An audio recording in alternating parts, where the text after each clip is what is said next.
तो hello friends, हमारे academy class में आपका स्वागत है। आज देखेंगे Bihar board class 10 economics objective question answer chapter first chapter का टोटल ऑब्जेक्टिव देखेंगे। अर्थव्यवस्था एवं उसके विकास का इतिहास। चैप्टर का नाम है अर्थव्यवस्था एवं उसके विकास का इतिहास। टोटल ऑब्जेक्टिव क्वेश्चन देखेंगे। चलिए हम क्वेश्चन की तरफ चलते हैं। फर्स्ट नंबर क्वेश्चन देखते हैं।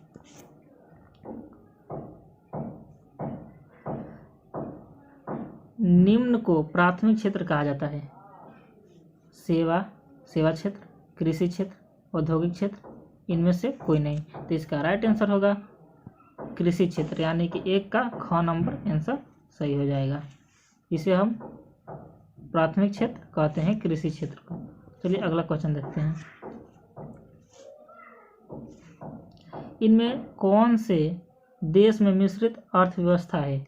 अमेरिका, चीन, भारत, इनमें से कोई नहीं। तो इसका सही उत्तर हो जाएगा भारत। इसमें भारत, यानी कि 2 नंबर का ग आंसर सही होगा। चलिए अगला देखते हैं। 3 नंबर क्वेश्चन। भारत में योजना आयोग का गठन कब किया गया था?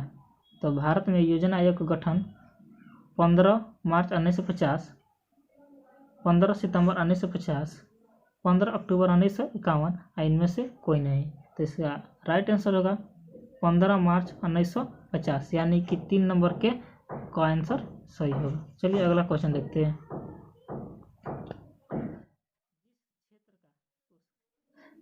जिस देश का राष्ट्रीय आय अधिक हो वह देश कहलाता है।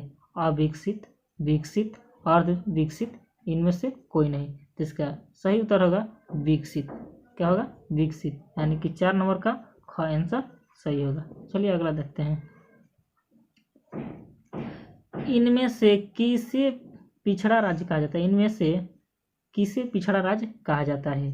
पंजाब को, केरल को, बिहार, दिल्ली। इसका राइट आंसर क्या होगा? बिहार। बिहार को पिछड़ा राज्य कहा जाता है। तो 5 का ग आंसर सही होगा। चलिए अगला देखते हैं। भारत की आर्थिक व्यवस्था है समाजवादी, पूंजीवादी, मिश्रित, इनमें से कोई नहीं। तो इसका राइट आंसर होगा मिश्रित, यानी कि 6 नंबर के सी सही उत्तर होगा। चलिए अगला देखते हैं।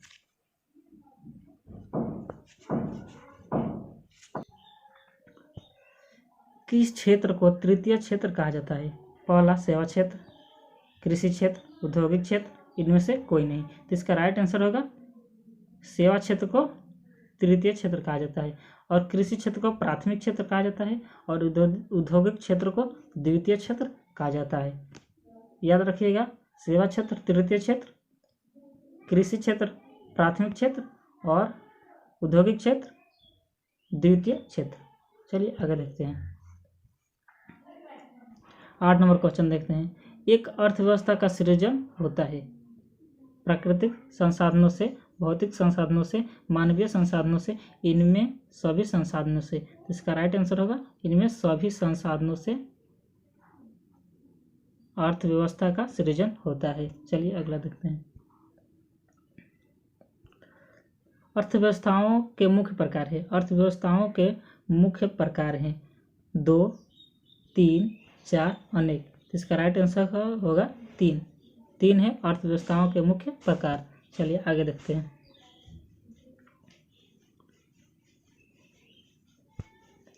इनमें कौन से देश में मिश्रित अर्थव्यवस्था है? अमेरिका, रूस, भारत, इनमें से कोई नहीं। इसका राइट आंसर होगा भारत। भारत में मिश्रित अर्थव्यवस्था है। चलिए अगला देखते हैं। एक समाजवादी अर्थव्यवस्था में सर्वाधिक बल दिया जाता है आर्थिक स्वतंत्रता पर, उत्पादन कुशलता पर, लोक कल्याण पर, अधिकतम लाभ अर्जित करने पर। यहाँ पर राइट आंसर होगा लोक कल्याण पर अर्थव्यवस्था में सर्वाधिक बल दिया जाता है। चलिए अगला देखते हैं। चलिए हम 12 नंबर क्वेश्चन देखते हैं। बोल रहा है निम्नलिखित में कौन मिश्रित अर्थव्यवस्था की विशेषता है? पहला निजी क्षेत्र, सार्वजनिक क्षेत्र, क एवं ख दोनों, इनमें से कोई नहीं। तो इसका राइट आंसर हो जाएगा सी, यानी क एवं ख दोनों, यानी कि यहाँ पर निजी क्षेत्र भी होगा और सार्वजनिक क्षेत्र, ये दोनों होगा। चलिए अगला क्वेश्चन देखते हैं। स्वतंत्रता प्राप्ति के बाद भारत का मुख्य आर्थिक उद्देश्य है तीव्र आर्थिक विकास, उत्पादक रोजगार सृजन, निर्धनता निवारण और उपयुक्त सभी। तो इसका राइट आंसर होगा उपयुक्त सभी। इसका तेरा क्या होगा? ये सभी होगा। चलिए अगला क्वेश्चन देखते हैं। आर्थिक विकास की माप के लिए सबसे उपयुक्त सूचकांक है राजकीय आय, प्रति व्यक्ति आय, प्रति व्यक्ति अपव्यय, प्रति व्यक्ति व्यय, इनमें से कोई नहीं। तो इसका राइट आंसर होगा प्रति व्यक्ति आय, प्रति व्यक्ति आय, यानी इसका राइट आंसर क्या होगा? बी राइट आंसर होगा। चलिए अगला देखते हैं।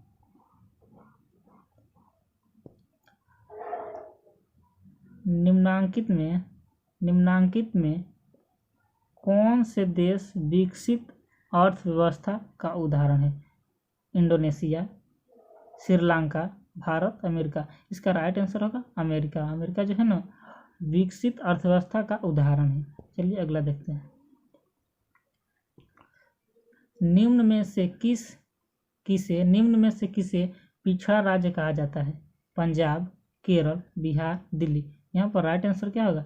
बिहार, यानी कि बिहार को, इसका राइट आंसर सी होगा। बिहार को पिछड़ा राज्य कहा जाता है। चलिए अगला देखते हैं। निम्नांकित में किस क्षेत्र को प्राथमिक क्षेत्र कहा जाता है? औद्योगिक क्षेत्र, कृषि क्षेत्र, सेवा क्षेत्र, इनमें से कोई नहीं। तो आपको बता चुके हैं औद्योगिक क्षेत्र द्वितीय क्षेत्र, कृषि क्षेत्र प्राथमिक क्षेत्र और सेवा क्षेत्र तृतीय क्षेत्र। तो यहाँ पर पूछ रहा है प्राथमिक क्षेत्र। प्राथमिक क्षेत्र यानी कि कृषि को कहा जाता है। इसका राइट आंसर बी होगा। चलिए अगला क्वेश्चन देखते हैं।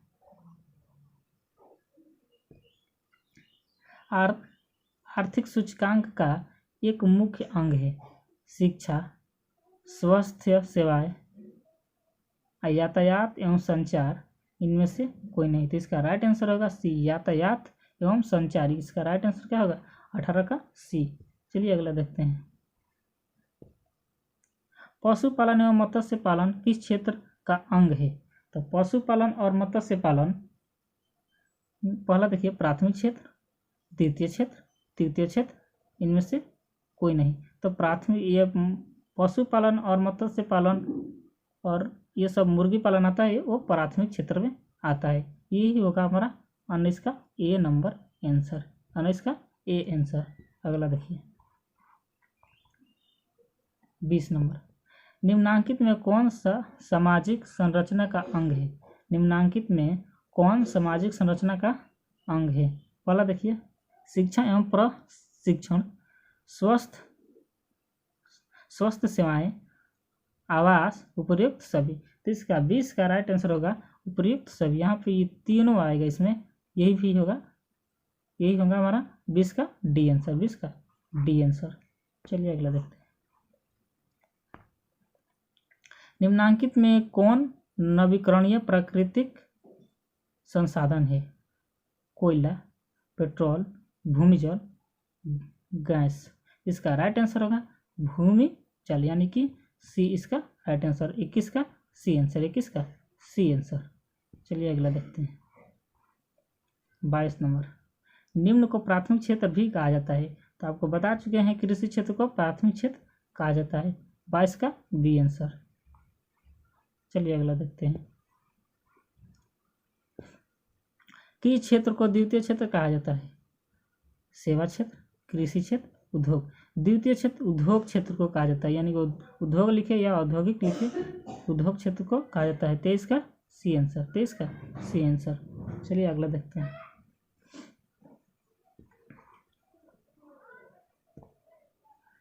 किस क्षेत्र को प्राथमिक क्षेत्र में सम्मिलित है?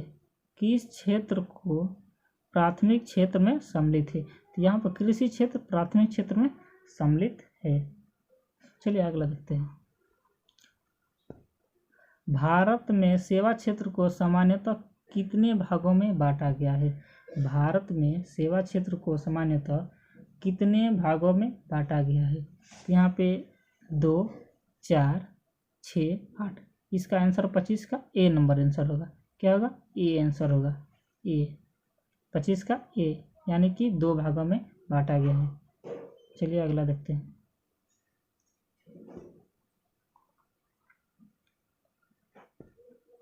अर्थव्यवस्था की आर्थिक क्रियाओं को कितने भागों में बांटा गया है? 2, 3, 4, 5। इसका राइट आंसर होगा बी, यानी कि 3 भागों में बांटा गया है। 26 का बी आंसर। चलिए अगला देखते हैं। 27 का सन 2008 से 9 के अनुसार भारत की औसत प्रति व्यक्ति आय है कितनी है? 22,533, 25,494, 6,610 और इसका राइट आंसर होगा बी, यानी कि 25,494, यानी कि 27 का बी आंसर सही होगा। चलिए अगला देखते हैं। भारत में पहली पंचवर्षीय योजना की अवधि कौन सी थी? भारत में पहली पंचवर्षीय योजना की अवधि कौन सी थी? 1950 से 1955, 1951 से 1956, 1947 से 1952, 1952 से 1957। इसका राइट आंसर होगा 1951 से 1956, यानी 28 का बी नंबर राइट आंसर होगा, सही उत्तर होगा। चलिए अगला देखते हैं। राष्ट्रीय विकास परिषद का गठन कब किया गया था? राष्ट्रीय विकास परिषद का गठन कब किया गया था? 6 सितंबर 1952, 6 अप्रैल 1952, 6 अगस्त 1952, 6 अप्रैल 1953। इसका राइट आंसर होगा 6 अगस्त 1952। 29 का सी नंबर राइट आंसर होगा। चलिए अगला देखते हैं।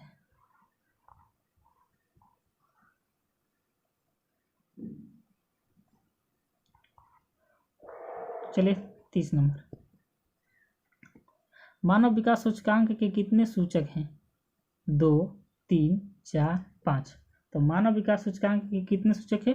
3 सूचक है। कितने सूचक है? 3। तो 30 का बी आंसर, 30 का बी आंसर। चलिए अगला देखते हैं। 31। संपूर्ण क्रांति का नारा किसने दिया था? विनोबा भावे, डॉक्टर राजेंद्र प्रसाद, जगजीवन राम और जयप्रकाश नारायण। तो इसका राइट आंसर होगा जयप्रकाश नारायण। जयप्रकाश नारायण संपूर्ण क्रांति का नारा जयप्रकाश नारायण ने दिया था। चलिए अगला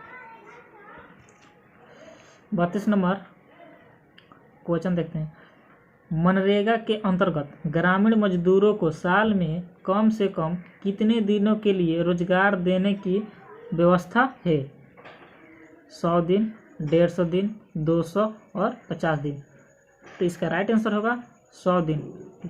32 का ए आंसर, यानी 100 दिन देने की रोजगार देने की व्यवस्था है। चलिए अगला क्वेश्चन देखते हैं। 33 नंबर होगा, बोल रहा है 33 नंबर। आर्थिक क्रियाओं का उद्देश्य होता है। आर्थिक क्रियाओं का उद्देश्य होता है जीविकोपार्जन, मनोरंजन, ए एवं बी दोनों और इनमें से कोई नहीं। तो 33 का राइट आंसर होगा जीविकोपार्जन। क्या होगा? जीविकोपार्जन। 33 का ए आंसर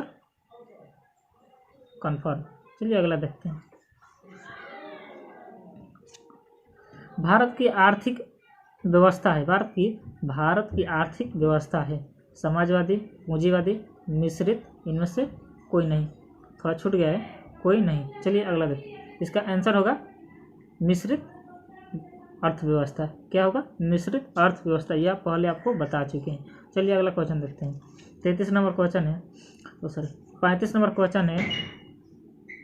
एक समाजवादी अर्थव्यवस्था में सर्वाधिक बल दिया जाता है। एक समाजवादी अर्थव्यवस्था में सर्वाधिक बल दिया जाता है आर्थिक स्वतंत्रता पर, उत्पादन कुशलता पर, अधिकतम लाभ पर और लोक कल्याण पर। तो इसका राइट आंसर हो जाएगा लोक कल्याण पर। किस पर? लोक कल्याण पर दिया जाता है। चलिए अगला देखते हैं। सामान्यतः किस देश के विकास का स्तर किस आधार पर निर्धारित किया जाता है? प्रति व्यक्ति आय, साक्षरता दर, स्वास्थ्य की स्थिति, इनमें सभी। यानी इसका राइट आंसर हो जाएगा इनमें से सभी, यानी कि तीनों पर दिया जाता है ये। तो किस पर दिया जाता है? तीनों पर। चलिए अगला क्वेश्चन देखते हैं। भारत के पड़ोसी देशों में किस देश का प्रति व्यक्ति आय सबसे अधिक है? तो पाकिस्तान की, बांग्लादेश की, श्रीलंका की, नेपाल की। तो इसका राइट आंसर होगा श्रीलंका। श्रीलंका की प्रति व्यक्ति आय सबसे अधिक है। चलिए अगला क्वेश्चन देखते हैं। 38 नंबर क्वेश्चन है, किस अर्थव्यवस्था के उत्पादन के साधनों पर किसी व्यक्ति या निजी स्थान का अधिकार होता है? पूंजीवादी अर्थव्यवस्था, समाजवादी अर्थव्यवस्था, मिश्रित अर्थव्यवस्था, इनमें से कोई नहीं। तो 38 का आंसर हो जाएगा ये पूंजीवादी अर्थव्यवस्था, यानी कि ये पूंजीवादी अर्थव्यवस्था इसका राइट आंसर होगा। चलिए अगला देखते हैं। चलिए हम 39 नंबर क्वेश्चन देखते हैं। बिहार में किसकी प्रधानता है? उद्योग, पशुपालन, खनिज और कृषि। इसका राइट आंसर होगा कृषि। कृषि बिहार की प्रधानता है। चलिए अगला देखते हैं। 40 नंबर, बिहार के आर्थिक पिछड़ेपन का मुख्य कारण है। बिहार के आर्थिक पिछड़ेपन का मुख्य कारण है जनसंख्या में वृद्धि, कृषि पर अत्यधिक जनभार, बाढ़ एवं सूखा का प्रकोप, इनमें से सभी। यानी इसका डी आंसर सही होगा, इनमें से सभी, यानी तीनों यह होगा, इनमें से सभी। यानी जनसंख्या में वृद्धि हो रही है, कृषि भी अच्छे से नहीं हो रहा है और बाढ़ आ जा रहा है जैसे इधर नेपाल की तरफ से। चलिए अगला क्वेश्चन देखते हैं। बिहार झारखंड विभाजन के पश्चात कौन सा उद्योग बिहार में रह गया? लोहा इस्पात उद्योग, चीनी उद्योग, कपड़ा उद्योग, इनमें से सभी। यानी कि बिहार झारखंड विभाजन के पश्चात कौन सा उद्योग रह गया? तो चीनी उद्योग रह गया। चीनी उद्योग, इसका राइट आंसर चीनी उद्योग होगा। चलिए अगला देखते हैं। बोल रहा है बिहार में जीवन यापन का मुख्य साधन है। बिहार में जीवन यापन का मुख्य साधन है कृषि, उद्योग, व्यापार, सभी। यानी इसका राइट आंसर होगा कृषि। जो कृषि है बिहार का जीवन यापन का मुख्य साधन है। चलिए अगला क्वेश्चन देखते हैं। किस क्षेत्र को तृतीय क्षेत्र कहा जाता है? तो आपको पीछे बता चुके हैं कि किस क्षेत्र को तृतीय क्षेत्र कहा जाता है। तो तृतीय क्षेत्र, सेवा क्षेत्र को तृतीय क्षेत्र कहा जाता है। सेवा क्षेत्र को तृतीय क्षेत्र, कृषि क्षेत्र प्राथमिक क्षेत्र और औद्योगिक क्षेत्र द्वितीय क्षेत्र को कहा जाता है। चलिए आगे देखते हैं।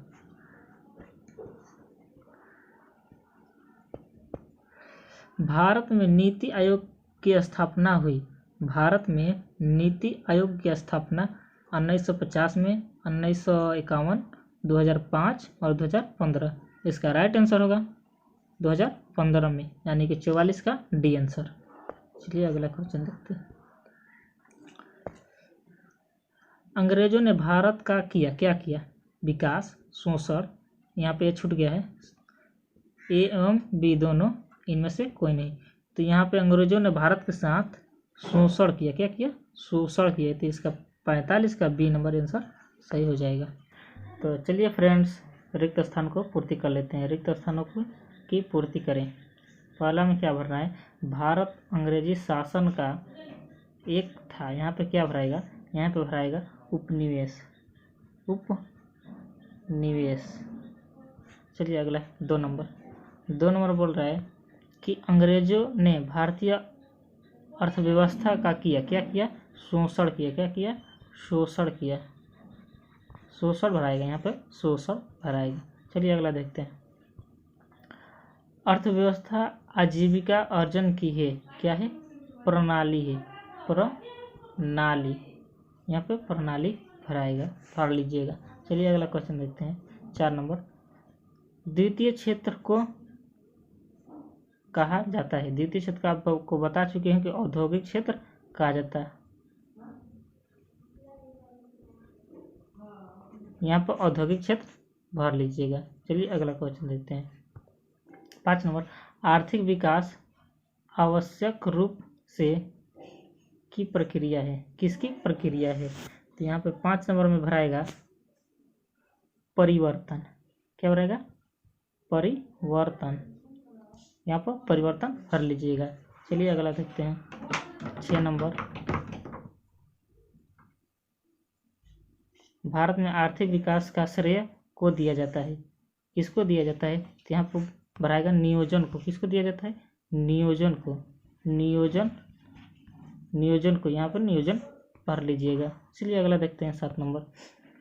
आर्थिक विकास की माप करने के लिए खाली स्थान को सबसे उचित सूचकांक माना जाता है, किसको माना जाता है? यहाँ पे भराएगा प्रति व्यक्ति आय, क्या भराएगा? प्रति व्यक्ति आय भराएगा, यहाँ पर भर लीजिएगा प्रति व्यक्ति आय। 7 नंबर में प्रति व्यक्ति आय। चलिए अगला देखते हैं 8 नंबर। साधनों के मामले में धनी होते हुए भी बिहार की स्थिति है कि कैसी है? यहाँ पर क्या भराएगा? 8 नंबर पे दयनीय भर लीजिए, क्या भरिएगा? दयनीय, दयनीय भराएगा, क्या भराएगा? दयनीय भराएगा। चलिए अगला देखते हैं 9 नंबर। 9 नंबर में बिहार में खाली स्थान है ही जीवन का आधार है, बिहार में किसके जीवन का आधार है? 9 नंबर में है कृषि भरिएगा, क्या भरिएगा? कृषि, कृषि है जो जीवन का आधार है। चलिए 10 नंबर। बिहार के विकास में एक बहुत बड़ा बाधा है, कौन सी बाधा है? जनसंख्या में वृद्धि, कौन सी है? जनसंख्या में वृद्धि, यहाँ पे जनसंख्या में वृद्धि 10 नंबर का, जनसंख्या में 10 नंबर में जनसंख्या में वृद्धि। और फिर एक बार दोहरा देते हैं 10 नंबर जनसंख्या वृद्धि, 9 नंबर में कृषि और 8 नंबर में दयनीय, 8 नंबर में दयनीय और 7 नंबर में प्रति व्यक्ति आय और 6 नंबर में नियोजन, 6 नंबर में नियोजन और 5 नंबर में परिवर्तन और 4 नंबर में औद्योगिक, 4 नंबर में भरिएगा औद्योगिक और 3 नंबर में प्रणाली, 3 नंबर में प्रणाली और 2 नंबर में शोषण, 2 नंबर में शोषण और 1 नंबर में भरिएगा आप 1 नंबर में उपनिवेश, क्या भरिएगा? उपनिवेश। तो कैसा लगा मेरी वीडियो अच्छी लगी तो लाइक करना मेरे भाई।